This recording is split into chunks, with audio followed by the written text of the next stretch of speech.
Esse é o relato de quando eu fiquei com raiva de Deus.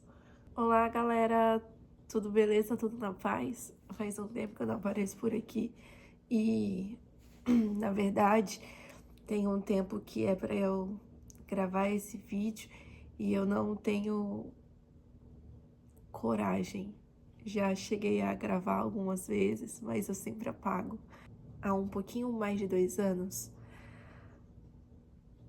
a minha família, passou por um momento muito delicado, muito difícil, que foi o falecimento da minha sobrinha. Minha irmã estava grávida já de 9 semanas, por uma sequência de erros médicos, a minha sobrinha acabou falecendo já no parto, então ela nasceu sem vida. E isso tudo foi muito difícil para nós digerirmos.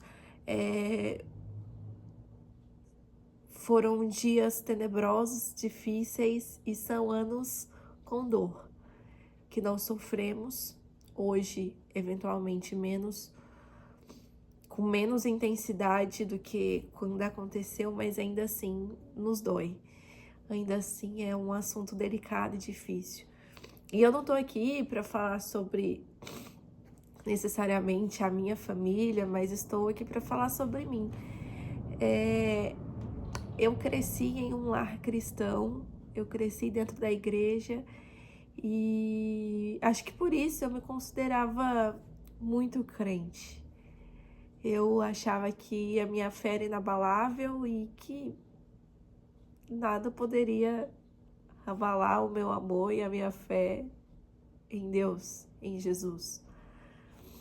E eu tava nesse momento da minha vida que tudo isso aconteceu, eu tava recém-casada, eu tinha 6 meses de casada, 6, 7 meses de casada. Então, assim, era uma mudança que já estava acontecendo ali, de vida. E quando a minha sobrinha Helena faleceu, foi uma explosão de sentimentos e emoções que eu não consegui digerir ali em primeiro momento, né? Quando os médicos nos deram a notícia, eu tentei fazer o que eu conseguia fazer para ajudar minha irmã, o meu cunhado, para ajudar os meus pais e os outros avós também que estavam sofrendo bastante. E eu fui tentando mitigar a minha dor, porque eu via todo mundo sofrendo e eu não queria ser mais uma sofrendo visivelmente a todos. Eu queria ser um braço forte, um apoio. E nesses momentos, eventualmente, alguém precisa ser mais forte, né, que os outros. E eu tentei ser essa pessoa. E é muito interessante porque quando o médico nos deu a notícia, o médico chamou, a minha irmã ainda estava no centro cirúrgico, e eles nos chamaram para subir. Então subiu eu, minha mãe, meu pai e o meu cunhado que estava na sala do parto, mas o médico chamou ele para fora e nos deu a notícia que infelizmente a Helena tinha falecido. E, enfim, foi um momento muito doloroso. Eu tô tentando resumir aqui o máximo que dá. E nesse momento meu pai olha para o médico e fala assim: tem algo que nós podemos fazer? E o médico fala que não tem mais o que ser feito, que tudo que poderia ter sido feito já tinha sido feito. Então meu pai nos abraça e ele ora, agradecendo a Deus pelos 9 meses que nós convivemos com a Helena, né, da barriga da minha irmã. E quando eu olho para isso, eu não consigo imaginar um ato de fé maior do que esse. Eu acho que eu nunca presenciei um ato de fé e de amor a Deus maior do que esse. Em meio à dor, ter fé o suficiente, ter força o suficiente para agradecer a Deus. Porque eu não conseguia agradecer a Deus por aquilo. Eu não conseguia louvar a Deus e ser grata a Ele por aquele caos que estava acontecendo. Eu não conseguia entender o porquê aquilo estava acontecendo. E se passaram alguns dias, um dia depois, 2 dias depois, e eu não conseguia reagir emocionalmente a isso. Existe o algo automático que você faz, né? As coisas automáticas que você faz, mas se você parar muito para pensar sobre o que você está vivendo, você não consegue ter uma reação sobre isso, porque parece mentira, parece que você está sonhando, parece um delírio, parece um pesadelo, né? Na verdade. E para mim essa situação foi muito difícil de ser vivenciada emocionalmente falando e espiritualmente falando. E eu ficava muito com aquele momento do meu pai agradecendo a Deus, e posteriormente, quando os médicos foram dar notícia para minha irmã, eu estava ali no quarto, eu presenciei esse momento. E eu só lembro da minha irmã falando assim: eu não vou questionar a Deus, Ele sabe o que faz. Eu não vou questionar a Deus, Ele sabe o que faz. Eu não vou questionar a Deus, Ele sabe o que faz. E aquilo mexeu novamente muito comigo, porque tudo que eu fazia naquele momento era questionar Deus. E eu ficava: se a própria mãe tá falando isso, quem sou eu para poder questionar a Deus, para poder duvidar desse amor de Deus, para poder querer obter uma resposta de Deus? E é engraçado porque uma hora eu virei pra minha mãe e falei assim: nossa, a Karen é muito crente. A Karen é muito crente, olha o que ela tá falando, que não vai questionar Deus, que Deus sabe o que faz. E no meu coração tudo que eu fazia era questionar Deus, desde o momento em que eu soube. Primeiro ficou um branco assim, como assim, o que tá acontecendo? Mas quando a minha mente começou a raciocinar, eu só ficava: por quê? Por que Deus tá fazendo isso? Por que Deus permitiu que isso acontecesse? E foi se passando os dias e eu ficava assim, a única coisa que eu conseguia falar para Deus é: eu sei que o Senhor é um Deus de amor, mas eu não consigo ver seu amor agora. Eu sei que o Senhor é um Deus de família, que ama famílias, mas eu não consigo ver esse Deus agora. E eu não consigo ver o Deus que eu preguei anos, que eu falei por anos, que eu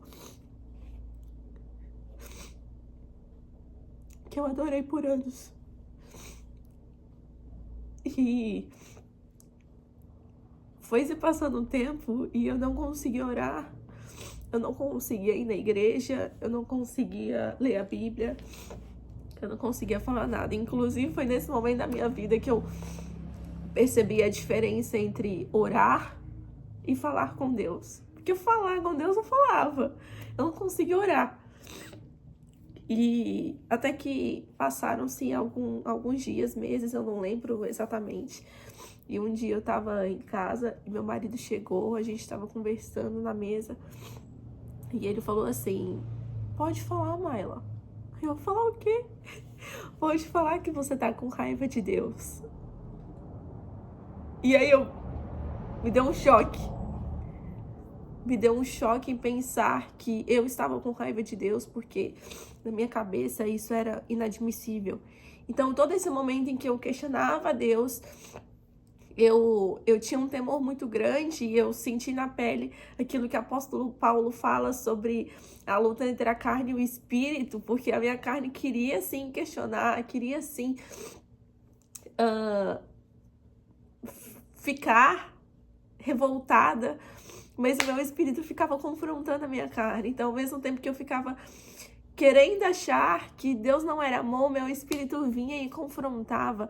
O Espírito Santo vinha e confrontava a minha carne de que Deus não é amor, Ele é o próprio amor e não é uma circunstância que faz com que tudo aquilo que Ele é seja questionável, seja pauta de dúvida. É exatamente aí que nós precisamos nos apegar e olhar para Cristo e entender aquilo que Ele é. Então eu presenciei muito essa luta entre a minha razão e a minha emoção.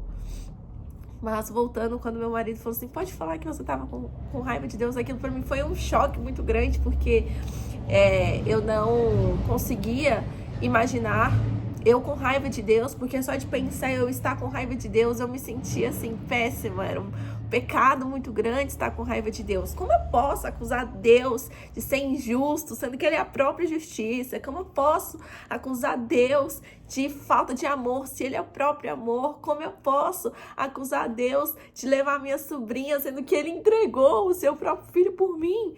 Então, era muito louco imaginar eu com raiva de Deus, porque eu me sentia muito mal, me sentia pior dos pecadores possíveis. E no primeiro momento eu neguei. Falei que eu não tava com raiva de Deus. Falei que nada a ver, é só o luto, né? E só que aquilo foi me quebrando. Aquilo foi sendo pisado no meu coração e na minha mente, a minha raiva, o meu sentimento de raiva mesmo, de frustração, de tristeza e tudo aquilo, eu não querendo botar pra fora, eu não querendo digerir aquilo, e isso só foi aumentando essa minha raiva. E eu quero dar um parênteses aqui, que pra mim foi muito difícil admitir isso, porque eu nunca fui ensinada que eu poderia ter sentimentos humanos em relação a Deus. E quando meu marido falou que eu tava com raiva, eu falei, nossa, nada a ver. E ele virou pra mim e falou assim, amor, tá tudo bem você ficar com raiva, tá tudo bem você sentir raiva de Deus, porque você é um ser humano. Ele entende isso, tá tudo bem, tá tudo certo. Você não vai pro inferno por conta disso. E eu, ai, nada a ver. Mas aquilo ficou indo e voltando na minha mente, ao meu coração, e em um momento eu sentei e eu confessei a Deus os meus sentimentos, eu confessei aquilo que eu estava sentindo, eu confessei a minha raiva, eu confessei os sentimentos, a minha frustração, as minhas indignações, a minha tristeza, a minha raiva perante o Senhor. E foi aí que as coisas começaram a melhorar. Em Salmos 62, versículo 8, fala assim: confie nele, ó povo, em todos os tempos. Derramai perante ele o vosso coração. Ele é o nosso refúgio. Isso aqui é muito interessante quando a gente para pensar em um ponto de vista psicológico mesmo, né?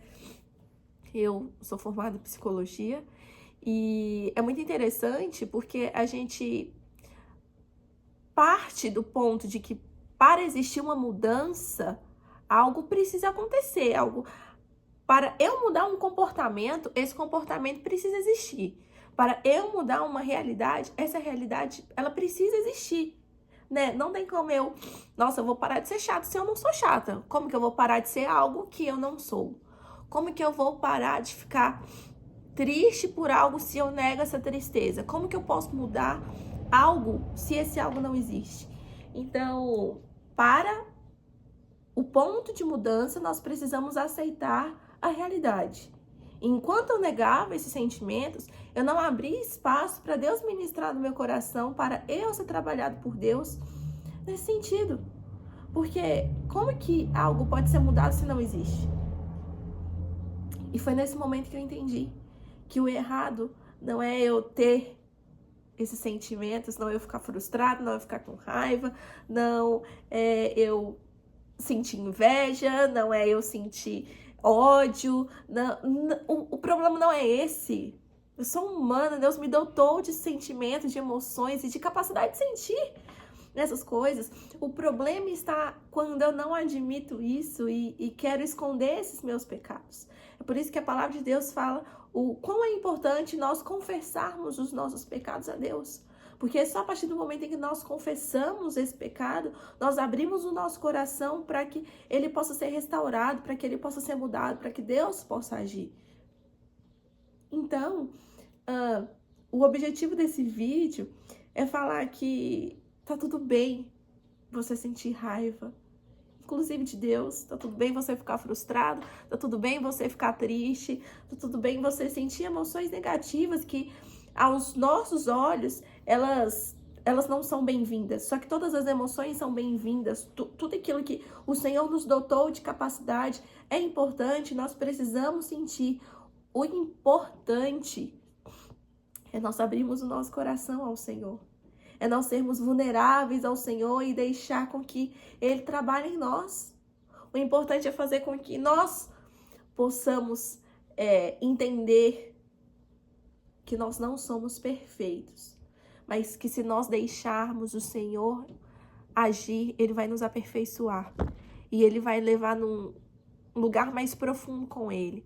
Que Ele vai nos capacitar e nos fazer pessoas melhores e nos fazer ver os nossos erros e assim poder nos transformar. Só foi a partir do momento em que eu confessei isso ao Senhor, que eu abri o meu coração, que eu deixei ser vulnerável, que eu deixei isso de fato chegar aos pés do Senhor e admitir isso para mim mesma, que eu pude sentir o Espírito Santo me confortando, que eu pude sentir paz no Senhor. Não foi um processo fácil, foram meses. Também é muito importante frisar isso, que não foi, nossa, instantâneo, ai, Senhor, eu tô com raiva e no dia seguinte eu já estava feliz. Não, isso foi um processo de meses. Assim, foi um ano sentindo muita dor,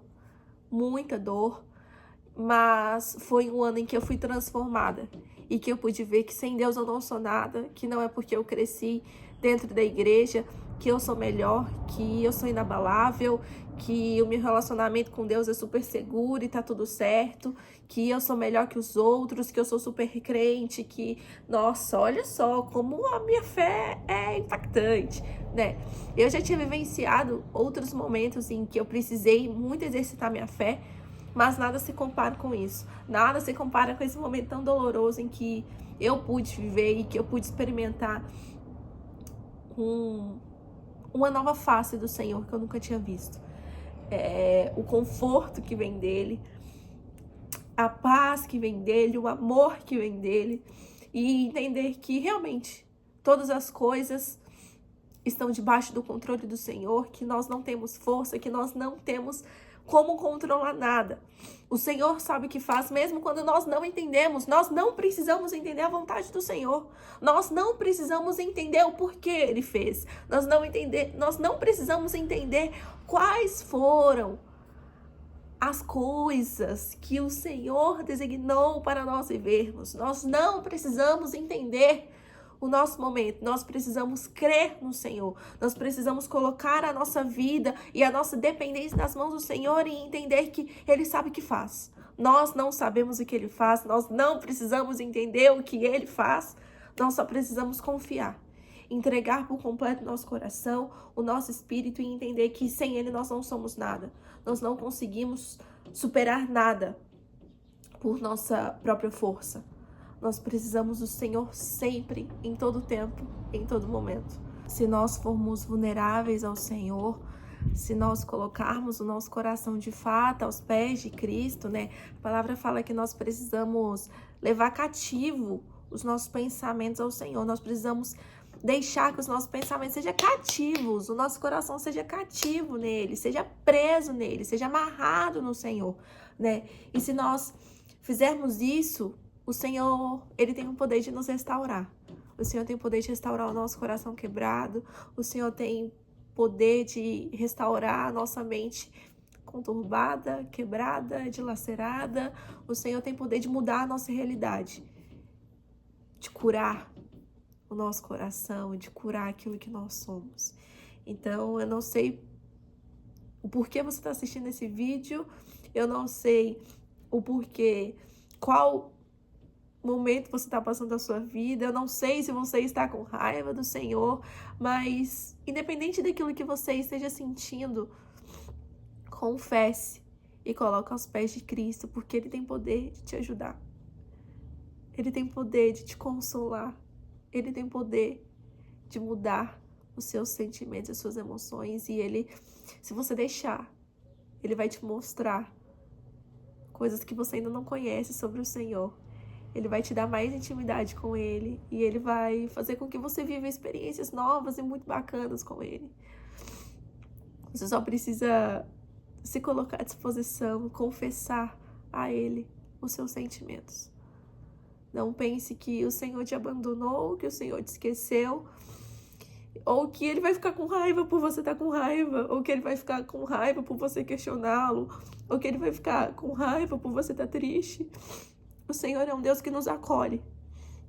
O Senhor, Ele é mais do que a imagem que a gente tem de um Deus raivoso, sentado num trono, pronto para descer um raio na nossa cabeça quando a gente se comporta mal. O Senhor é um Deus amoroso que está disposto a nos abraçar e de nos curar e de nos dizer: filho, eu te amo, tá tudo bem. Deixa que agora eu cuido de você. E mesmo quando não tem ninguém, quando não tem líder, quando não tem pastor, quando você não tem amigos, quando você não tem família, quando ninguém entende aquilo que você está sentindo, quando ninguém te acolhe, quando parece que ninguém entende você e está disposto a estar do teu lado, Deus ainda está do teu lado. Então não espere encontrar conforto em outras pessoas, porque às vezes as pessoas nem veem o nosso sofrimento, mas o Senhor vê. O Senhor vê a nossa lágrima, o Senhor vê o nosso choro, e as nossas lágrimas não são irrisórias para Cristo. Nós temos um Deus que se importa verdadeiramente com a gente, e que nos ama acima de tudo, e que está disposto a mudar a realidade que nós vivemos. Então, esse é meu relato, esse é meu testemunho que eu gostaria de deixar para vocês. Eu espero que ajude alguém em algum momento. E é isso. Esse é o relato de quando eu fiquei com raiva de Deus. Tchau.